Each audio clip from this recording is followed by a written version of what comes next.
Bienvenue dans cette nouvelle vidéo de Lexical Info. Comment la France a perdu le Mali. N'oubliez pas de vous abonner juste en bas de cette vidéo à Lexical Info. L'intervention française au Mali était dans l'air à la fin de l'année 2012. L'Afrique, dont un des membres était victime d'une agression menaçant son existence, était incapable de réunir les moyens humains, matériels et financiers pour lui porter secours. Il fallait, pour elle, organiser des conférences de donateurs, SIC, afin de trouver les quelques 375 millions de dollars, ou la moitié de cette somme nécessaire, que tout le continent ne pouvait pas, ou ne voulait pas réunir. À Bamako même, une junte dirigée par le tonitruant capitaine Sanogo détenait la réalité du pouvoir malgré la présence d'un président de transition, M. Diokounda Traoré, ancien président de l'Assemblée nationale. Les glorieux putschistes étaient davantage occupés à piller de ce qui restait des maigres deniers de l'État que de se battre pour la reconquête de leur patrie occupée. Le 20 décembre 2012, par la résolution 2085, le Conseil de sécurité des Nations Unies autorisait le déploiement, sous conduite africaine, d'une mission internationale de soutien au Mali, MISMA. C'était trop tard. Au début de l'année 2013, Yahya Gali, chef touareg de l'organisation en Sardine, qui occupait le nord en compagnie de l'AQMI et du Mujao, prend une décision qui allait accélérer la cadence de l'histoire, la descente vers le sud. La coalition confère longuement dans les environs de la commune de Bambara-Maoudé, dans le cercle de Gourmak-Rarou. À partir de là, deux groupes se dirigent séparément vers le centre, l'un descend sur la commune de Konna, et l'autre fait cap sur la ville de Diabali, dans le cercle de Niono. Pour allier leur objectif, les envahisseurs ont-ils utilisé des moyens rudimentaires, pirogues et bêtes de somme, ou des engins camouflés pour se protéger des caméras à infrarouge des avions espions, qui ronronnaient dans le ciel, ou encore, ont-ils progressé en petits convois de véhicules, afin d'éviter que le panache des fumées d'une longue colonne n'attire la curiosité du ciel.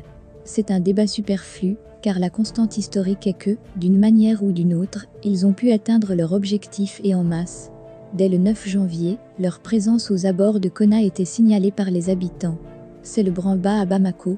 Le président de la transition, Diokounda Traoré, était favorable à une intervention française immédiate pour stopper l'avancée des assaillants. La junte était farouchement contre pour une raison toute simple, une présence des forces étrangères allait changer les rapports de force internes. La France aussi avait d'autres objectifs stratégiques au Mali, à savoir, empêcher la création d'un Sahélistan qui menacerait directement les frontières sud de l'Europe, la sanctuarisation de ses alliés stratégiques de la côte atlantique, Côte d'Ivoire et Sénégal, et une revanche sur l'histoire, des décennies après la fermeture de sa base de Thessalie par le nationaliste Modibo Keïta. Posture paradoxale d'un pays qui veut combattre le djihadisme au Sahel en armant les mêmes djihadistes en Syrie. Le 10 janvier 2013, la coalition des groupes armés attaque Konna au petit matin. Avant 18 h, l'armée malienne était en déroute. Les soldats n'étaient plus motivés, en partie à cause du comportement de leur hiérarchie. À Bamako, la prochaine cible des djihadistes était Mopti, en passant par Sévaré. Mopti était le dernier verrou militaire avant la capitale. Conquérir Bamako et y proclamer l'avènement d'un émirat islamique d'obédience wahhabite, ou voulait-il simplement conquérir Mopti pour sécuriser l'aéroport à Mbodédio, afin d'empêcher le déploiement de la force internationale sans cesse annoncée? Nous y reviendrons plus loin.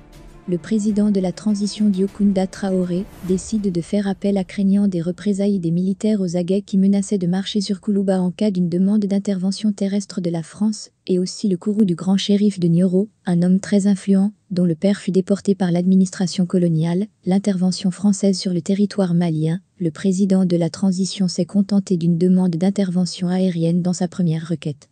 Paris refuse cette proposition, arguant que depuis la guerre en Irak, il est prouvé qu'une intervention aérienne était insuffisante pour gagner une guerre.